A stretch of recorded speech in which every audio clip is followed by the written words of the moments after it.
Pendant des années, ma sœur a raconté à tout le monde que j'étais le raté de la famille.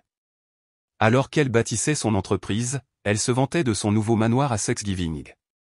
Ma mère chuchotait, « Pourquoi tu ne peux pas être plus comme elle ?» Je vérifiais simplement mon téléphone et acquiesçais. 2 minutes plus tard, son téléphone sonna. Je la vis pâlir en apprenant que son plus grand investisseur, celui qui venait d'acquérir une participation de contrôle, était en fait moi. Je n'ai jamais été l'enfant chéri. Ce rôle était toujours réservé à ma sœur, Mélissa. Dès qu'elle gagna son premier concours d'orthographe en 3e année, me laissant, moi, le sous-performant de 5e année, dans son ombre académique, le récit familial fut établi. Mélissa était destinée à la grandeur, moi, à être l'exemple à ne pas suivre. Elle était celle qui avait des notes parfaites, des amis parfaits, des activités parascolaires parfaites. J'étais celui qui a à peine obtenu son diplôme, qui ne pouvait pas garder un emploi plus de 6 mois, qui faisait des choix de vie douteux, comme ma mère le disait délicatement lors des réunions de famille.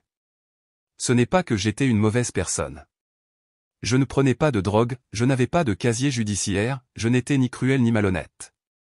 J'étais juste sans direction, en quête, prenant plus de temps que la plupart pour trouver mon chemin. Mais dans la famille Carter, prendre son temps pour comprendre les choses n'était pas considéré comme réfléchi ou délibéré, c'était considéré comme un échec. David est toujours en train de se chercher, disait Mélissa, avec ce sourire particulier au celui qui semblait sympathique mais portait la piqûre de la condescendance. Tout le monde ne peut pas être motivé, certaines personnes sont simplement plus bohèmes. La façon dont elle disait « bohème » le faisait ressembler à un diagnostic terminal. Quand j'ai atteint l'âge de 30 ans, le récit familial était si profondément ancré que personne ne le remettait plus en question. Mélissa, de 2 ans ma cadette, avait obtenu son diplôme summa cum laude de Wharton, avait travaillé dans une prestigieuse société de conseil pendant exactement 3 ans, la durée parfaite, selon son plan quinquennal, puis avait lancé sa propre start-up technologique, Cartwright. C'était une application de shopping qui promettait de révolutionner l'expérience de vente au détail en ligne grâce à des modèles d'achat prédictifs basés sur l'IA. Je ne comprenais pas tout cela, ce que Mélissa a pris comme une preuve supplémentaire de mes limitations intellectuelles. C'est bon, David, disait-elle quand je posais des questions sur son entreprise lors des dîners de famille. Tout le monde ne comprend pas la technologie. Parlons de quelque chose de plus simple. Ce que Mélissa et ma famille ne savaient pas, ce que j'avais délibérément caché pendant des années, c'est que je comprenais, effectivement, la technologie. Plus que la comprendre, je comprenais le monde du capital risque qui le finançait, les forces du marché qui le dirigeaient, et les fondements financiers qui pouvaient faire ou défaire une start-up, indépendamment de la révolution que pouvaient représenter ces idées. Après 3 ans de ce que ma famille considérait comme une dérive post-universitaire, j'avais obtenu un poste junior chez Eastlake Venture, une petite mais respectée société de capital risque.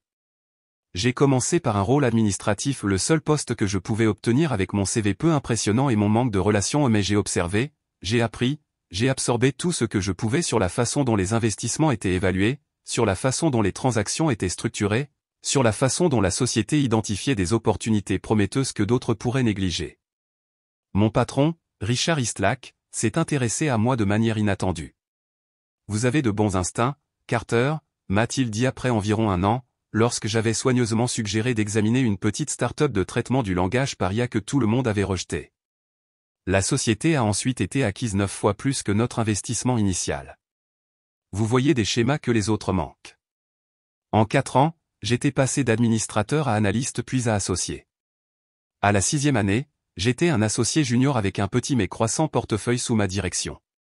À la 8e année, j'étais la main droite d'Eastlake, aidant à diriger la stratégie d'investissement globale de la société. L'année dernière, ma 10e année au sein de la société, Richard m'a fait associé à part entière et m'a donné une participation significative dans la société elle-même. Vous l'avez mérité, m'a-t-il dit en faisant glisser le contrat d'association sur son bureau. Vous êtes l'avenir d'Eastlake. Tout au long de cette période, j'avais entretenu une étrange fiction avec ma famille. Ils savaient que je travaillais dans un certain endroit d'investissement, à un poste qu'ils supposaient être administratif ou de secrétariat. Je ne les ai jamais corrigés. Je vivais modestement dans un condo confortable mais peu impressionnant, je conduisais une Audi de 6 ans que je gardais en parfait état, je ne parlais pas de travail lors des réunions de famille, détournant les questions avec des réponses vagues sur « juste des choses de bureau », et tournant rapidement la conversation vers les dernières réalisations de Mélissa.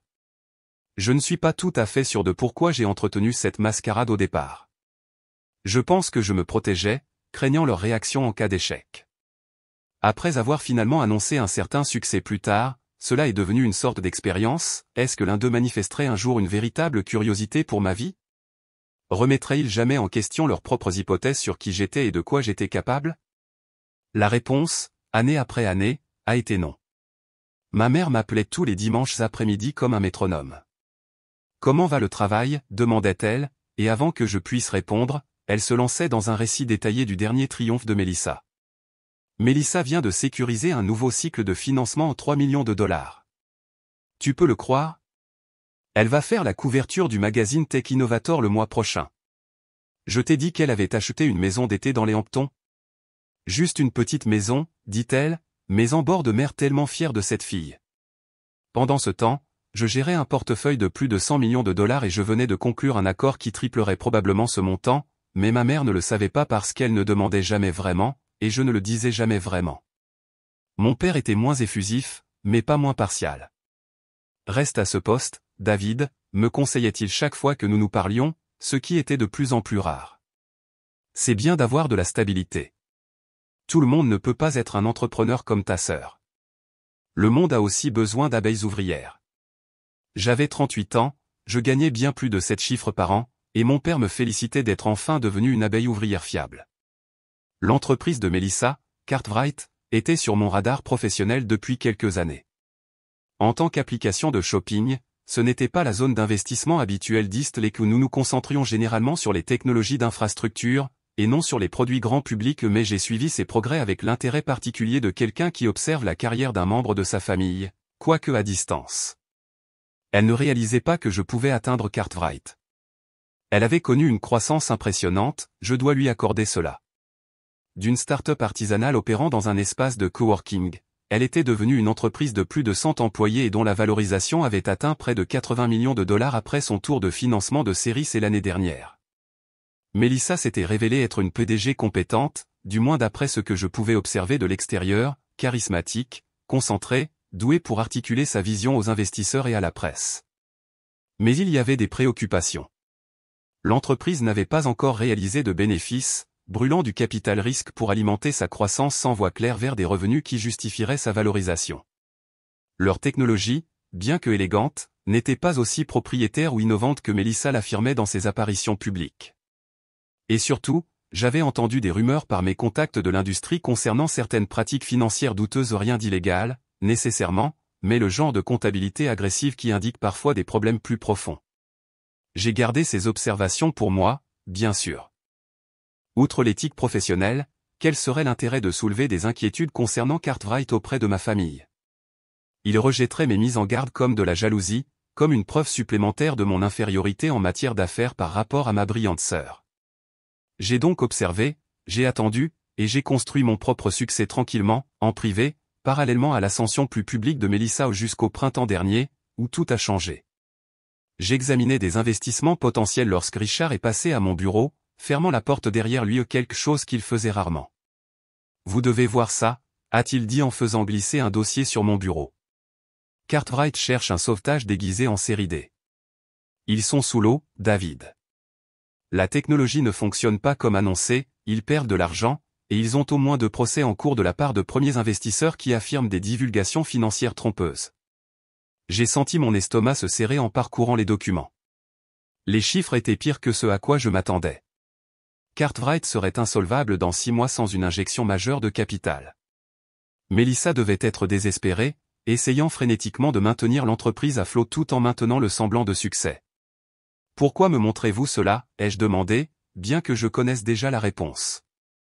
Richard s'est penché en arrière sur sa chaise. Parce qu'Eastleigh a été approché comme un chevalier blanc potentiel. Il cherche 30 millions de dollars pour rester à flot, en échange d'une participation de contrôle. Il a fait une pause, me regardant attentivement. Évidemment, étant donné votre lien avec l'entreprise, je voulais en discuter avec vous avant de prendre des décisions. Vous savez que j'ai gardé ma vie professionnelle séparée de ma famille, ai-je dit lentement. Ils ne savent pas ce que je fais ici, quel est mon poste. Richard a hoché la tête. J'ai toujours respecté votre vie privée à ce sujet, même si je ne l'ai jamais complètement comprise. Mais c'est une affaire, David. Si Cartwright est un mauvais investissement, on recule.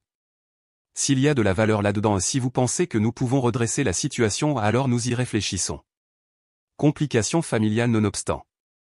J'ai passé la semaine suivante à faire une étude approfondie des données financières, de la technologie, de la position sur le marché et de la structure de gestion de Cartwright. L'image qui a émergé était compliquée. L'entreprise n'était pas sans valeur, elle disposait d'une base d'utilisateurs décente, de partenariats précieux et d'aspects de sa technologie qui pouvaient être récupérés. Mais elle était mal gérée, surévaluée et avait besoin d'une refonte stratégique complète. Après une analyse minutieuse, j'ai présenté ma recommandation à Richard. Eastlake offrirait 25 millions de dollars pour une participation de contrôle de 60%, avec des conditions spécifiques concernant la restructuration de la gestion, le développement technologique et la transparence financière. Et vous êtes prêt à superviser cela personnellement, a demandé Richard. Parce que je ne mettrai pas l'argent d'Eastlake là-dedans à moins que vous ne soyez prêt à prendre les devants. J'ai hoché la tête, un étrange calme s'installant en moi. Je suis prêt. Même si cela signifie. Il s'est interrompu, me lançant un regard significatif, même si cela signifie enfin révéler ma position à ma famille. Oui, j'ai croisé son regard fermement. Il est temps. Les négociations ont été menées par des intermédiaires pratiques courantes pour les transactions de cette nature. Melissa n'aurait su que Eastlake Venture était intéressé, et non que son frère était l'associé chargé de la transaction. Je suis resté en arrière-plan, laissant notre équipe juridique gérer les communications directes. Début novembre, l'accord a été finalisé, les papiers signés. Eastlake Venture possède désormais 60% de Cartwright, avec le droit de nommer un nouveau PDG et de restructurer l'équipe de direction comme bon nous semble. Le timing a coïncidé, peut-être non accidentellement, avec la réunion annuelle de Thanksgiving de notre famille chez mes parents dans le Connecticut. J'avais envisagé de clarifier mon rôle professionnel avant les vacances, peut-être en appelant directement Melissa une fois l'accord conclu. Mais quelque chose en moi, quelque chose qui avait été silencieux et patient pendant des décennies, voulait voir cela se dérouler en personne, voulait être là, face à face, lorsque le récit familial changerait finalement et irrévocablement. Thanksgiving au domicile des Carter suivait le même scénario chaque année. Ma mère passait des jours à préparer un repas qui devait être parfait, mon père faisait les mêmes blagues qu'il faisait depuis les années 1980, et Melissa dominait la conversation avec des mises à jour sur sa vie spectaculaire, tandis que je recevais le minimum de questions généralement des variantes de « toujours au même travail cette année ?» Cette année, cependant, alors que je conduisais les 2 heures séparant mon appartement de Manhattan de la maison de banlieue de mes parents, je savais que le scénario allait être réécrit. Ma mère m'a accueilli à la porte avec son affection distraite habituelle, une accolade rapide, un commentaire sur le fait que je devrais me faire couper les cheveux, puis des questions immédiates pour savoir si j'avais entendu parler du dernier triomphe de Melissa. Elle vient d'acheter une maison, David. Pas n'importe quelle maison, un manoir historique à Greenwich. 7 chambres, une piscine, 10 acres. Elle apporte des photos. Cela a l'air bien, maman, ai-je dit en accrochant mon manteau dans le placard du couloir. Papa est dans le bureau? Où serait-il d'ailleurs, a-t-elle répondu, se retournant déjà vers la cuisine. Melissa arrive un peu en retard. Elle avait une réunion importante ce matin qui ne pouvait pas être reportée, même à Thanksgiving. C'est à quel point elle est demandée ces jours-ci. J'ai trouvé mon père exactement là où je m'y attendais, regardant le football dans son fauteuil inclinable en cuir usé, un verre de scotch posé sur la coudoir. Salut, papa, ai-je dit en m'installant sur le canapé en face de lui. Il a hoché la tête sans quitter le jeu des yeux. David, comment s'est passé le trajet? Pas mal. Comment est la retraite? Je ne peux pas me plaindre. Il a pris une gorgée de son scotch. Ta sœur achète un manoir à Greenwich. Tu as entendu? Maman en a parlé. Il m'a regardé, puis un bref éclair de ce qui aurait pu être de l'inquiétude a traversé son visage. Ne laisse pas ça te toucher. Chacun avance à son propre rythme. C'était la chose la plus proche d'un encouragement que mon père m'ait offert depuis des années, et cela ne faisait que souligner à quel point il ne comprenait pas ma vie. Je vais bien, papa, ai-je dit simplement. Pas besoin de t'inquiéter pour moi. La sonnette a sonné, et la voix de ma mère a flotté dans le couloir. Elle est là. James, David, venez aider avec leur sac. Melissa et son mari, Peter, sont arrivés avec le faste de la visite de la royauté. Ma mère s'est agitée autour d'eux, prenant des manteaux, s'exclamant sur le nouveau sac à main de designer de Melissa, demandant s'il voulait des boissons, des collations, quoi que ce soit. Peter, un homme agréable mais sans intérêt qui avait fait le choix judicieux de se marier avec ma sœur, a géré les protestations performatives, s'il vous plaît, ne vous donnez pas de peine, nous allons bien, vraiment, tandis que Melissa s'imprégnait de l'attention comme une plante se tournant vers le soleil. David, a-t-elle reconnu lorsqu'elle m'a finalement remarqué debout dans l'embrasure de la porte du salon, arborant toujours le look universitaire démodé. Je portais un pull en cachemire qui coûtait plus cher que son sac à main, mais j'ai simplement souri. Ravi de te voir aussi. Le dîner a été servi précisément à 4 heures, comme cela avait été le cas chaque Thanksgiving depuis que je me souviens. La table de ma mère était une peinture de Norman Rockwell prenant vie, dinde dorée, sauce au canneberge dans le plat en cristal qui avait appartenu à ma grand-mère, légumes parfaitement disposés, petits pains encore fumant dans leur panier. Nous avons pris nos places traditionnelles, mon père à la tête de la table, ma mère au pied, Melissa et Peter d'un côté, moi seul de l'autre. Avant de manger, a annoncé mon père en levant son verre de vin, j'aimerais porter un toast à notre famille et à nos bénédictions, en particulier au succès continu de Melissa, à la nouvelle propriétaire d'un bien immobilier à Greenwich et à la PDG de l'une des entreprises technologiques à la croissance la plus rapide du pays. Nous ne pourrions pas être plus fiers, Melissa. Je partage cet avis, a rayonné ma mère. J'ai levé mon verre en silence, prenant une petite gorgée tandis que Melissa se lançait dans une description détaillée de sa nouvelle maison. Il y a eu une guerre d'enchères, bien sûr, a-t-elle dit en se servant de purée de pommes de terre. 3 autres acheteurs, tous offrant plus que le prix demandé, mais les propriétaires ont aimé notre vision de la propriété. 7 chambres, 5 salles de bain complètes, une maison d'hôtes séparée, et les plus beaux planchers de bois franc d'origine que vous ayez jamais vus. Cela a l'air merveilleux, ma chérie, a déclaré ma mère. Quand pourrons-nous venir la voir? Nous faisons d'abord des rénovations, a dit Melissa. La cuisine est tragique tout en granit et en armoire en cerisier des années 1990. Nous avons engagé le designer qui a fait la maison de Blake Lively à Westchester pour la refaire. Il est impossible à obtenir, mais il a fait une exception pour nous. Elle a souri, prenant une bouchée délicate de dinde. Être une PDG prospère ouvre beaucoup de portes. En parlant de Cartwright, a déclaré mon père, j'ai vu quelque chose à propos d'un nouveau cycle d'investissement en plus de capital risque qui arrive. Le sourire de Melissa s'est resserré presque imperceptiblement. Oui, nous venons de conclure une série D. Des temps très excitants à venir. Est-ce le cycle avec le nouvel investisseur majoritaire, ai-je demandé innocemment en beurrant un petit pain. Je crois avoir lu quelque chose à ce sujet. La fourchette de Melissa s'est arrêtée à mi-chemin vers sa bouche. Tu as lu quelque chose sur Cartwright? J'ai haussé les épaules. Je jette un coup d'œil aux nouvelles économiques de temps en temps. Eh bien, oui, s'est-elle reprise en posant sa fourchette. Nous nous sommes associés à un investisseur stratégique qui voit l'incroyable potentiel de notre technologie. C'est un vote de confiance en tout ce que nous avons construit. Un vote de confiance, ai-je répété. C'est une façon de le dire. Melissa fronça légèrement les sourcils mais continua, se tournant vers nos parents. Quoi qu'il en soit, la maison n'est que le début. Nous envisageons également des biens à Aspen pour le ski. La famille de Peter allait toujours à Vail, mais je pense qu'Aspen a plus de cachet, non? Ma mère hocha la tête avec empressement, ravie d'être consultée sur des questions de position sociale. Aspen est définitivement plus exclusif. Oh, Melissa, tu t'es tellement bien débrouillée, a dit ma mère. Un manoir, des maisons de vacances, diriger sa propre entreprise, tout ce que ton père et moi avons toujours rêvé pour nos enfants. Son regard s'est tourné vers moi, et j'ai vu le mélange familier de déception et de résignation dans ses yeux. Bien sûr, nous sommes fiers de nos 2 enfants, a-t-elle ajouté, une réflexion creuse. David est toujours à ce bureau d'investissement, n'est-ce pas? Melissa a demandé, son ton montrant à quel point elle trouvait cela peu impressionnant. Qu'est-ce que c'est maintenant? 10 ans? 11?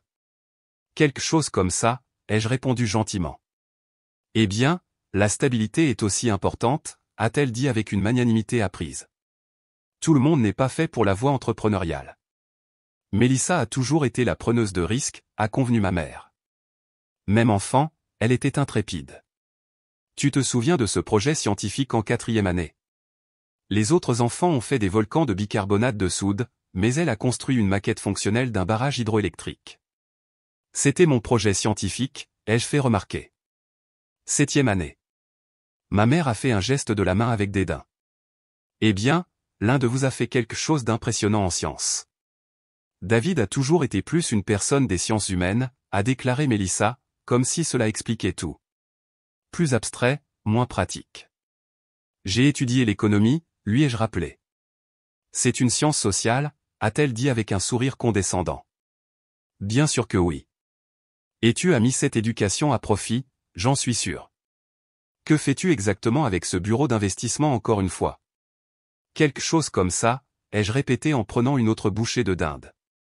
Eh bien, tout le monde ne peut pas diriger sa propre entreprise, a-t-elle poursuivi. Le monde a aussi besoin de personnel de soutien. Peter s'est éclairci la gorge, sentant peut-être que la conversation dérivait sur un terrain inutilement cruel. La dinde est fantastique, Madame Carter. L'avez-vous saumurée cette année? Ma mère, momentanément distraite, s'est lancée dans une explication élaborée de son processus de préparation de la dinde de 3 jours, mais la piqûre familière du rejet de Mélissa persistait dans l'air entre nous. Après le dîner, alors que ma mère servait de la tarte à la citrouille dans le salon, Mélissa a sorti son téléphone et a commencé à montrer à tout le monde des photos de son nouveau manoir. C'était, je dois l'admettre, impressionnant, une maison de style colonial revival en retrait de la route sur un vaste terrain, avec une allée circulaire, une entrée à colonnes et ce qui ressemblait à une maison de piscine récemment rénovée. Les anciens propriétaires étaient de vieux riches mais pauvres en argent, a-t-elle expliqué en faisant défiler des images de salles immenses avec de hauts plafonds et des moulures élaborées. Ils n'avaient pas les moyens de l'entretenir correctement. Nous l'avons eu à un prix dérisoire, vraiment. Combien ça coûte? Demanda mon père, toujours pragmatique en matière d'argent. Papa, rigola Mélissa. Tu sais que c'est impoli de demander, mais disons simplement que c'était plus de 8 chiffres et laissons-le à ça. Ma mère poussa un soupir admiratif, et même mon père eut l'air impressionné. Plus de 10 millions pour une maison, murmura-t-il. Difficile à imaginer. C'est un investissement, expliqua Mélissa. L'immobilier à Greenwich ne fait qu'apprécier, surtout les propriétés historiques comme celle-ci. Dans 5 ans, elle vaudra probablement 20% de plus que ce que nous avons payé. Tellement intelligente, dit ma mère, se tournant vers moi avec cette expression particulière que je connaissais trop bien, celle qui demandait silencieusement pourquoi je ne pouvais pas être plus comme ma sœur. Mais cette fois, elle ne laissa pas la question implicite. Se penchant vers moi sur le canapé, elle chuchota, « Pourquoi tu ne peux pas être plus comme elle, David? Tu es l'aîné, tu devrais être celui qui nous montre des photos de manoir et nous parle de ton succès professionnel. » Je ne répondis pas immédiatement. À la place, je sortis mon téléphone, vérifiai l'heure et envoyai un bref message à Richard, « Vas-y. » Puis je regardai ma mère et hochai simplement la tête. « Tu as raison, maman. Je devrais être plus ouvert sur ma vie professionnelle. » Elle sembla surprise par mon acquiescement, s'attendant à la déviation habituelle. « Eh bien, oui, tu devrais. Il n'est pas trop tard, tu sais. Peut-être que Mélissa pourrait t'aider à trouver un meilleur poste quelque part, quelque chose avec plus de potentiel. » Avant que je puisse répondre, le téléphone de Mélissa sonna. Elle jeta un coup d'œil à l'écran, fronçant légèrement les sourcils. « Désolé, je dois prendre ça.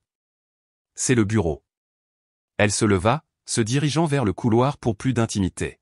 « Ça vaut mieux être important, interrompre le dîner de Thanksgiving. » J'ai siroté mon café, la regardant s'éloigner, sachant exactement qui appelait et ce qu'il dirait. Du couloir, j'entendis des fragments de sa conversation, de la confusion au début, puis de l'incrédulité, puis quelque chose qui ressemblait à la panique. « Ce n'est pas possible, disait-elle. Il doit y avoir une erreur. J'ai spécifiquement demandé aucun, vous ne comprenez pas, j'ai besoin de parler directement à Monsieur Eastlack. Ce n'était pas l'accord. Nous. Qu'est-ce que vous voulez dire, son associé? Quel associé? Il y eut une longue pause pendant laquelle je pus sentir mes parents me regarder, confus par ma concentration inhabituellement intense sur l'appel téléphonique de Mélissa. David Carter. La voix de Mélissa s'éleva brusquement. Non, ça ne peut pas être vrai. Mon frère travaille là-bas, mais il n'est qu'un. Non, écoutez-moi. J'ai besoin de parler à Richard Eastlack tout de suite. C'est clairement un malentendu. J'ai posé ma tasse de café et je me suis levé, redressant mon pull avant de marcher calmement jusqu'au couloir où se tenait Mélissa, le dos tourné vers moi, une main appuyée contre le mur pour s'appuyer. Ce n'est pas drôle, disait-elle, sa voix tendue. Qui que vous soyez, C'est complètement irrespectueux. Quoi? Il est là. Je lui ai tapé sur l'épaule. Elle s'est retournée, le téléphone toujours collé à l'oreille, le visage décoloré. Je vais prendre ça, dis-je doucement, tendant la main pour prendre le téléphone. Elle me regarda, la compréhension apparaissant lentement dans ses yeux. Tu n'es pas. Allô, une voix appela au téléphone. Êtes-vous toujours là? J'ai doucement pris le téléphone de sa main qui ne résistait pas à Karen, c'est David. Merci d'avoir passé l'appel. Comme convenu, nous pouvons prendre les choses en main à partir d'ici. Profitez du reste de vos vacances. J'ai terminé l'appel et j'ai rendu le téléphone à ma sœur. Qu'est-ce qui se passe, bordel, demanda-t-elle, mais son ton impérieux habituel était sapé par le tremblement de sa voix. Peut-être devrions-nous en discuter dans le salon, suggérai-je. Je pense que maman et papa seraient intéressés aussi. Je me suis retourné et je suis retourné là où mes parents étaient assis, avec des expressions de confusion sur leur visage. Mélissa m'a suivi, c'est pas inhabituellement hésitant. David, demanda ma mère. Qu'est-ce qui se passe? Tout va bien avec la société de Mélissa? J'ai pris une profonde inspiration, soudainement conscient que je me tenais au bord d'une falaise vers laquelle je m'approchais depuis des décennies. Une fois que j'aurais fait le pas, il n'y aurait plus de retour en arrière, plus de fiction confortable, plus de cachette derrière leurs suppositions.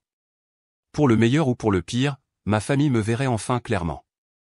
Cartwright a de sérieux problèmes financiers, dis-je, la voix ferme. Cela dure depuis des mois. L'entreprise a brûlé de l'argent sans voie viable vers la rentabilité, prenant des décisions financières de plus en plus risquées pour maintenir les apparences. C'est un mensonge, lança Mélissa, une partie de sa couleur revenant. Notre dernier trimestre a été le plus fort à ce jour. Nous nous développons sur de nouveaux marchés. Nous venons de conclure un important cycle de financement. Oui, j'ai reconnu, la série D avec Istlac Venture. Un investissement de 25 millions de dollars en échange d'une participation de contrôle de 60% dans l'entreprise. Ce qui signifie que, depuis la semaine dernière, Istlac est le propriétaire majoritaire de Cartwright. Mon père fronça les sourcils. Comment sais-tu tout ça, David? J'ai rencontré son regard directement. Parce que j'ai négocié l'accord. La pièce est devenue parfaitement silencieuse. Ce n'est pas possible, chuchota Mélissa. Tu es comptable ou quelque chose, une gestionnaire de bureau. Tu n'es pas. Je suis un associé pleinement investi à Istlac Venture, dis-je, la vérité enfin prononcée à haute voix dans cette maison où j'avais entretenu ma fiction si longtemps. Je le suis depuis plus d'1 an. Avant cela, j'étais un associé junior pendant 3 ans, et un collaborateur pendant 4 ans avant cela. Je gère actuellement un portefeuille d'environ 150 millions de dollars et je possède une participation de 22% dans la société elle-même. La main de ma mère se porta à sa gorge. Mais tu n'as jamais rien dit. Tu n'as jamais demandé. J'ai simplement répondu, tu as supposé que j'étais un raté, et je t'ai laissé le supposer. Pourquoi, demanda mon père, sa voix pleine de choc. Pourquoi cacherais-tu une chose pareille? J'ai réfléchi attentivement à la question, voulant leur donner l'honnêteté qu'ils ne m'avaient jamais donnée. Au début, parce que je n'étais pas sûr de réussir, et je ne voulais pas faire face à votre déception si j'échouais. Plus tard, parce que je voulais voir si l'un d'entre vous se renseignerait un jour sur ma vie, montrerait un réel intérêt pour qui j'étais plutôt que pour qui vous pensiez que j'étais. Et vous ne l'avez jamais fait. Ce n'est pas juste, protesta ma mère. Nous avons posé des questions sur votre travail chaque semaine. Vous avez demandé si j'avais toujours le même travail, la corrigez-je. Vous n'avez jamais demandé ce qu'était réellement le travail, ce que je faisais toute la journée, quelles étaient mes aspirations. Vous avez décidé il y a 20 ans que Mélissa était celle qui avait réussi, et rien de ce que j'ai fait ou dit n'allait changer ce récit. Mélissa s'était affaissée sur la coudoir du canapé, le visage cendré. Donc, quoi? Tu as acheté mon entreprise pour te venger? Pour m'humilier à Thanksgiving? J'ai secoué la tête. J'ai évalué Cartwright comme une opportunité d'investissement, comme je le ferais pour toute autre acquisition potentielle. L'entreprise a de la valeur, une base d'utilisateurs solide, une technologie innovante, une forte reconnaissance de la marque. Mais elle a été mal gérée, faisant des promesses aux investisseurs que la technologie ne peut pas tenir, dépensant de façon imprudente dans l'expansion avant d'établir un modèle de revenu stable. Donc, tu me licencies, dit-elle sèchement. Mon propre frère organise une prise de contrôle hostile de mon entreprise et me licencie? Pas nécessairement, répondis-je.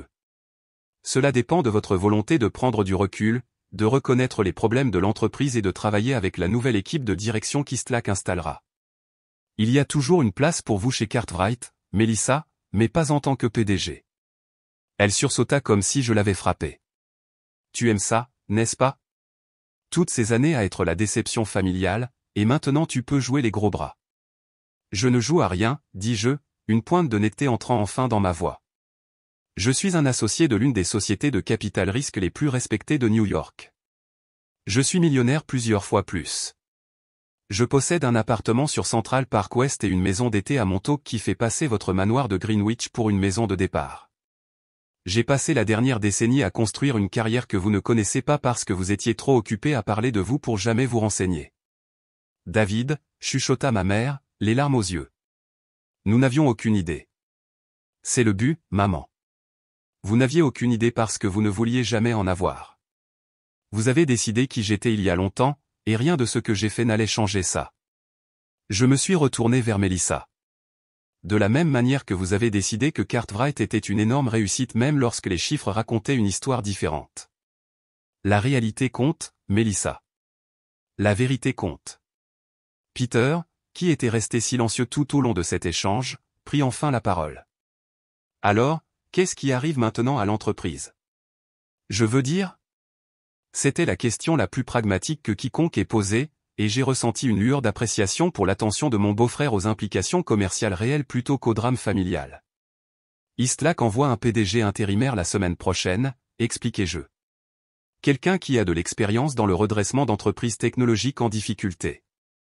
Nous allons procéder à un examen complet des opérations, de la technologie et des finances. Selon ce que nous trouverons, il y aura des réductions de personnel, une recentration du modèle commercial et éventuellement un changement de marque. Et mon rôle, demanda Melissa, la voix faible. C'est à vous de décider, dis-je. Si vous êtes prête à être honnête au sujet de la situation de l'entreprise, à écouter l'équipe de redressement et à contribuer à vos connaissances du marché et à vos idées clients sans saper la restructuration, il y a une place pour vous en tant que directrice du marketing ou directrice de la marque. Si vous n'êtes pas prête à le faire, alors vous serez racheté aux conditions spécifiées dans l'accord d'acquisition. Elle me regarda, un mélange d'incrédulité et de quelque chose qui pourrait être du respect scintillant dans ses yeux. Tu as vraiment pensé à tout, n'est-ce pas? Mon travail est de penser à tout, répondis-je. C'est ce qui me rend bon dans ce que je fais. Mon père s'éclaircit la gorge. Tout ce temps, tu nous as laissé penser, tu nous as laissé te traiter comme l'échec familial. Oui, j'ai terminé pour lui. Mais pourquoi, demanda de nouveau ma mère, véritablement déconcertée. Pourquoi ne pas nous dire la vérité? J'ai soupiré, me sentant soudainement fatigué. La vengeance que j'avais anticipée, la satisfaction d'avoir enfin mis les choses au clair, semblait creuse maintenant que je faisais face à leur choc et à leur confusion parce que la vérité ne correspondait pas à l'histoire qu'ils voulaient raconter. Parce que, dis-je doucement, et à un moment donné, il est devenu plus facile de vous laisser croire ce que vous vouliez que de lutter constamment pour une reconnaissance que vous n'étiez pas prêt à donner. Le silence tomba sur le salon, lourd de décennies de malentendus et de liens manqués. Ma mère pleurait silencieusement, mon père regardait ses mains, son expression impénétrable, Melissa avait l'air sous le choc, son monde bouleversé non seulement professionnellement mais aussi personnellement, sa compréhension de la dynamique familiale soudainement révélée comme une fiction. Je devrais y aller, dis-je enfin, me levant. J'ai un appel avec Tokyo dans quelques heures. David, s'il te plaît, commença ma mère, me tendant la main. Ne pars pas comme ça. Nous devons parler. Nous avons eu 20 ans pour parler, maman, répondis-je, non sans gentillesse, mais tu as raison, nous devrions. Juste pas aujourd'hui. Je pense que nous avons tous besoin de temps pour assimiler. Je suis allé au placard du couloir, j'ai récupéré mon manteau et je me suis dirigé vers la porte d'entrée. À ma surprise, Melissa m'a suivi. David, attends, appela-t-elle alors que je m'avançais sur le perron. Attends une seconde. Je me suis retourné, me préparant à la colère, aux accusations, voire aux menaces de combattre l'acquisition. Au lieu de cela, j'ai trouvé ma sœur me regardant avec une expression que je n'ai pas pu identifier immédiatement à quelque chose comme le respect mêlé au regret. Tout était-il vrai, demanda-t-elle. Tout ce que tu as dit là-bas sur ta carrière, ton succès? Oui. Elle hocha lentement la tête. Et Cartwright est-elle vraiment dans une aussi mauvaise passe? J'ai hésité, puis j'ai décidé de lui donner la vérité crue. Tu es à 3 mois de l'insolvabilité, Melissa. Ta technologie ne fonctionne pas comme annoncé, tes coûts d'acquisition de clients sont insoutenables, et tes 2 derniers rapports trimestriels aux investisseurs contiennent des projections qui étaient mathématiquement impossibles à atteindre. Elle sursauta mais ne discuta pas. Et tu penses pouvoir arranger ça? Le redresser? Je pense que c'est possible, dis-je prudemment, avec la bonne équipe de direction, une approche plus ciblée de la technologie de base et une stratégie de croissance réaliste. Mais ce sera une entreprise différente de celle que tu as essayé de construire. Elle resta silencieuse pendant un long moment, assimilant cela. Pourquoi nous as-tu laissé continuer à penser que tu étais un raté toutes ces années, demanda-t-elle finalement. Pourquoi ne pas simplement nous dire la vérité? C'était la même question que mes parents avaient posée, mais venant de Melissa, cela frappait différemment. Elle, plus que quiconque, avait bénéficié du récit familial, avait utilisé mes insuffisances perçues pour rehausser ses propres réussites. M'aurais-tu cru, demandai-je simplement. Ou aurais-tu trouvé un moyen de le minimiser, de faire en sorte que mon succès semble moins important que le tien? Elle eut la grâce d'avoir l'air honteuse. J'ai été assez horrible avec toi, n'est-ce pas? Tu as été Melissa, répondis-je d'un petit haussement d'épaule. C'est le rôle qui t'a été donné, de la même manière que l'échec familial était le rôle qui m'a été donné. Nous avons tous deux joué nos rôles. Et maintenant, soit nous écrivons de nouveaux rôles pour nous-mêmes, soit nous continuons à jouer les anciens. C'est à toi de décider. J'ai boutonné mon manteau contre le froid de novembre. Pour ce que ça vaut, je n'ai pas menti sur le fait qu'il y avait une place pour toi chez Cartwright. Tu es bonne dans ce que tu fais, Melissa. Tu n'es juste pas bonne dans tout ce que tu as prétendu être bonne. Un soupçon de sourire illumina son visage. C'est peut-être le premier compliment sincère que tu m'aies fait depuis des années. C'est peut-être le premier compliment sincère que tu aies été prête à entendre, rétorquai-je. Elle a reconnu cela d'un léger signe de tête. Alors, qu'est-ce qu'on fait maintenant? Pour nous? Je veux dire, en tant que frère et sœur? J'ai réfléchi attentivement à la question. Cela dépend de votre intérêt à connaître le vrai moi ou pas l'échec commode avec lequel vous vous êtes comparé toutes ces années. Et si je le suis? Alors appelle-moi la semaine prochaine. On prendra un café et on parlera du plan de restructuration pour Cartwright. Je suis sorti du perron et je me suis dirigé vers ma voiture. Melissa, ai-je appelé par-dessus mon épaule, la prochaine fois, peut-être renseigne-toi sur ma vie avant de supposer que tu sais tout à son sujet. J'ai quitté la maison de mes parents, me sentant étrangement léger, comme si un poids que j'avais porté si longtemps avait enfin été déposé. Il y aurait des complications à venir, professionnellement et personnellement. Les lignes entre la famille et les affaires avaient été irrémédiablement floues, les relations qui avaient défini ma vie devraient être entièrement reconfigurées si elles survivaient. Mais pour la première fois depuis des décennies, je négocierais ces relations comme moi-même, pas comme l'échec familial, pas comme la déception perpétuelle, mais comme David Carter, associé chez Eastlack Venture, un homme qui avait construit une vie et une carrière que sa famille ne s'était jamais donné la peine de voir. Ce n'était pas de la vengeance, exactement, ce que j'avais fait aujourd'hui. C'était quelque chose de plus fondamental, un rejet d'un faux récit, une insistance à être vu pour qui j'étais réellement plutôt que pour qui ils avaient décidé que je devais être. Alors que je rejoignais l'autoroute en direction de New York, mon téléphone sonna. Le système Bluetooth de la voiture a affiché le nom de mon père sur l'écran du tableau de bord. J'ai hésité, mon doigt sur le bouton du volant. Après un moment, j'ai accepté l'appel. David, la voix de mon père sonnait différemment, dépouillée de sa certitude habituelle, presque hésitante. Papa, répondis-je, gardant les yeux sur la route. Je suis sur le chemin du retour vers la ville. Je sais que ce n'est pas le bon moment, dit-il, mais je ne voulais pas que tu partes comme ça. Je suis resté silencieux, attendant. L'autoroute s'étendait devant moi, sombre sauf pour le balayage rythmique des phares. Je t'ai raté, dit-il simplement. En tant que père, j'aurais dû te voir vraiment te voir. C'était peut-être la chose la plus honnête qu'il m'ait jamais dite, pas une excuse, pas une justification, juste une reconnaissance. Oui, j'ai convenu. Tu aurais dû. On peut. Il fit une pause, et je pus l'entendre lutter pour trouver les bons mots. On peut recommencer? Ne pas faire semblant que cela ne s'est jamais produit, mais aller de l'avant d'une certaine manière? J'ai pensé à tous les dîners de Thanksgiving, à tous les appels téléphoniques du dimanche, à tous les rejets occasionnels et aux comparaisons subtiles 20 ans d'invisibilité à vue. Je ne sais pas, ai-je répondu honnêtement, mais je suis prêt à le découvrir. Il y eut un long silence au téléphone, puis, c'est plus que ce que je mérite, probablement. Je suis d'accord, mais sans rancune. Je t'appellerai la semaine prochaine. On peut déjeuner. J'aimerais ça. Après avoir raccroché, j'ai roulé en silence pendant plusieurs kilomètres, en assimilant les événements de la journée. Mon téléphone a vibré avec un texto de Richard. Comment ça s'est passé? Je me suis arrêté à la prochaine aire de repos, ayant besoin d'un moment avant de continuer ma route. Le parking était presque vide, seulement quelques voitures appartenant à des voyageurs s'arrêtant pour prendre un café avant de continuer leur voyage de retour. Je me suis assis dans ma voiture, regardant ma respiration se brouiller dans l'air froid, et j'ai tapé une réponse: les récits familiaux sont des choses étonnamment fragiles. Puis j'ai posé mon téléphone et j'ai fermé les yeux, ressentant le mélange étrange d'épuisement et de soulagement qui vient de dire enfin votre vérité après des années de silence. Mon téléphone a vibré à nouveau, un texto de Mélissa: j'ai réfléchi à ce que tu as dit au sujet de connaître le vrai toi. J'aimerais essayer un café la semaine prochaine. J'ai regardé le message, surpris de la rapidité avec laquelle elle avait contacté. Peut-être qu'il y avait plus à ma sœur que le rôle qu'elle avait joué toutes ces années, aussi. Bien sûr, répondis-je. Mardi à 10h. Il y a un endroit près de ton bureau. J'y serai. Elle a répondu immédiatement, puis après un moment, et David, je suis désolé. Ce n'était pas tout.